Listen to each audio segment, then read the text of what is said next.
ବାଲେଶ୍ୱରରେ ସମ୍ପନ୍ନ ହେଲା ସପ୍ତଦଶ ଶ୍ରୀ 108 ହନୁମାନ ଚାଳିଶା ନାମଯଜ୍ଞ। ସହରର ବିଭିନ୍ନ ଅଞ୍ଚଳରୁ ବହୁ ଶ୍ରଦ୍ଧାଳୁଙ୍କ ଯୋଗଦାନ।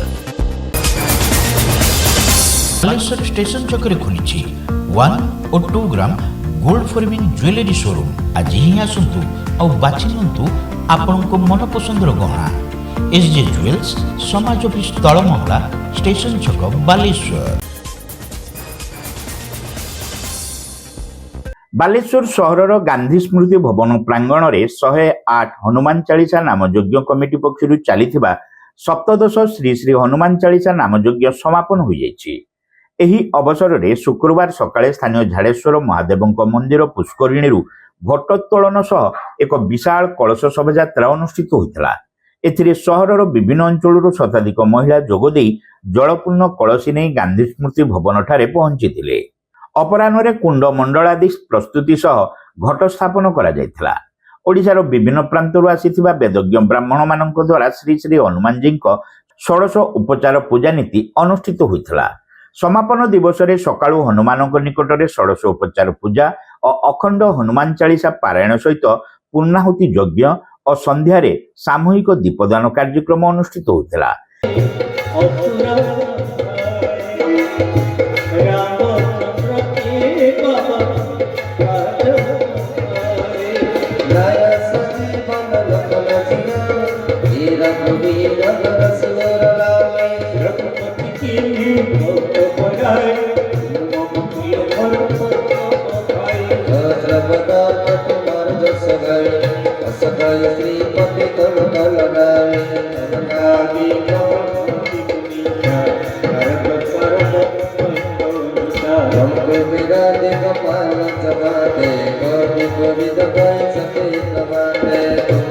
ଏଥିରେ ବେଦଜ୍ଞ ବ୍ରାହ୍ମଣମାନଙ୍କ ଦ୍ୱାରା ହୋମଯଜ୍ଞ ଅନୁଷ୍ଠିତ ହୋଇଥିଲା।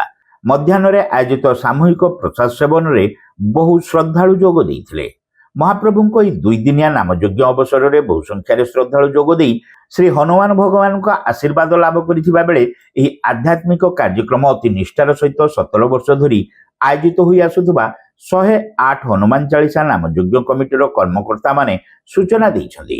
ହନୁମାନ ଚାଳିଶା ଏ ଗୋଟେ ମାନେ ସ୍ୱତନ୍ତ୍ର ସ୍ଥାନ ଅଛି।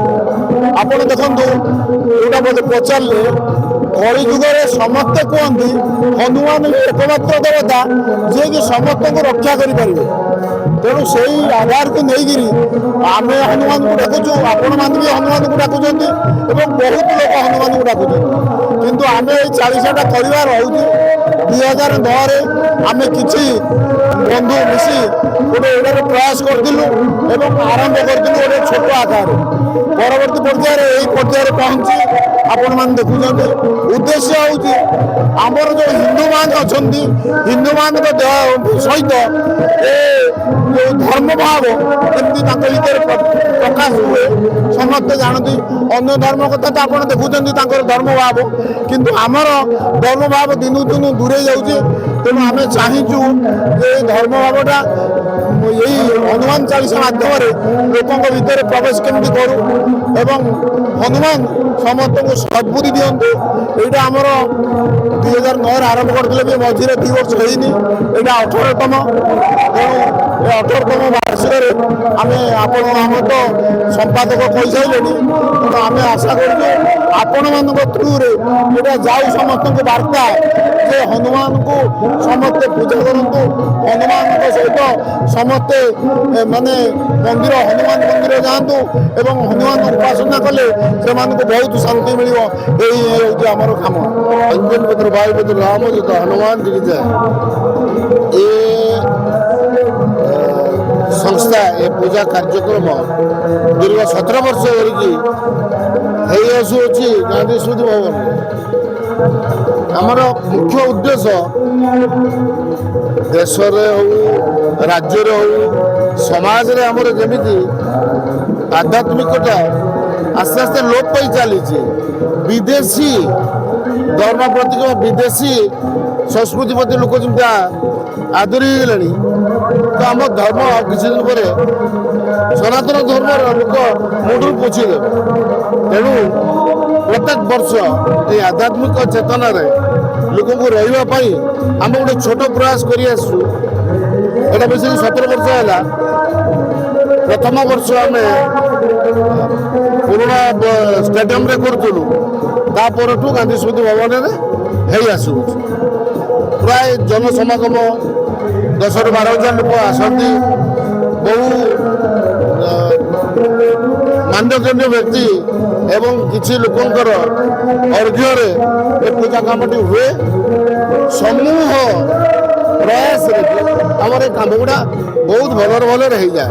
କିନ୍ତୁ ପ୍ରଥମେ ଡର ଲାଗେ, ଏତେ ବଡ଼ କାମ କାର୍ଯ୍ୟକ୍ରମ କେମିତି ହେବ ଆମେ ଜାଣିପାରିବାନି, କିଛି କରିପାରୁନେ, କାହିଁକିନା ଆମ ପାଖରେ ପଇସା ପତ୍ର ନାହିଁ। ଆସ୍ତେ ଆସ୍ତେ ଲୋକମାନଙ୍କର ଦାନ ଏତେ ପରିମାଣରେ ହୁଏ, ଆରାମସେ ଆମର ପୂଜା କାର୍ଯ୍ୟ ହେଇଯାଏ। ପ୍ରଥମ ଦିନ ଘଟ ଉତ୍ତୋଳନ ହେଇଥିଲା ଆମର ଝାଡ଼େଶ୍ୱର ମନ୍ଦିର ଗତକାଲି। ପ୍ରସେସନ କରି ଶୋଭାଯାତ୍ରା କରି ଆମେ ଆଣିକି 12:30 ଗୋଟାଏ ଭିତରେ ପହଞ୍ଚିଲୁ। ଆଉ ଜ୍ଞାନୀ ପଣ୍ଡିତ ବ୍ରାହ୍ମଣ କେନ୍ଦ୍ରାପଡ଼ାରୁ ଆସିଛନ୍ତି, ସେମାନଙ୍କ ଦ୍ୱାରା ଅଭିମନ୍ତ୍ର ହୋଇ ଘଟ ନିମଜ୍ଜିତ କରାଗଲା ଏବଂ 3ଟା ବେଳେ ପୂଜା କାର୍ଯ୍ୟ ଆରମ୍ଭ ହେଲା। ହୋମାଗ୍ନି ସେ 3:30 4ଟା ବେଳକୁ ଆରମ୍ଭ ହେଲା। ରାତିରେ କାଲି ଶୁଷ୍କ ଭୋଗ, ଲଡ଼ୁ, ଫଳ, ପୋଡ଼ା ଭୋଗ ଲାଗିଥିଲା। ଆଜି ପ୍ରଭୁଙ୍କ ପାଖରେ ଅନ୍ନ ଭୋଗ ଲାଗିବ, କ୍ଷୀରି ଲାଗିବ, ଆଉ ସମସ୍ତଙ୍କୁ ବିତରଣ କରାହେବ। ସମସ୍ତେ ହନୁମାନ ଚାଳିଶା କମିଟିର ଆବାହକ ଅନ୍ତର୍ଯାମୀ ପ୍ରଧାନ ଅନିଲ କୁମାର ଦାସ, ରବୀନ୍ଦ୍ରନାଥ ବେହେରା, ଅଭୟ କୁମାର ଦାସ, ଡମ୍ବରୁଧର ରାଉତ, ଜଗନ୍ନାଥ ପାତ୍ର ପ୍ରମୁଖ କାର୍ଯ୍ୟକ୍ରମ ପରିଚାଳନାରେ ସକ୍ରିୟ ସହଯୋଗ କରିଥିଲେ। Saint John college of nursing and paramedicals रे एडमिशन चलीछि। बीएससी नर्सिंग जीएनएम कोर्स पई जोगाजोग करंतु। Saint John college of nursing and paramedicals, mission compound, Baleshwar.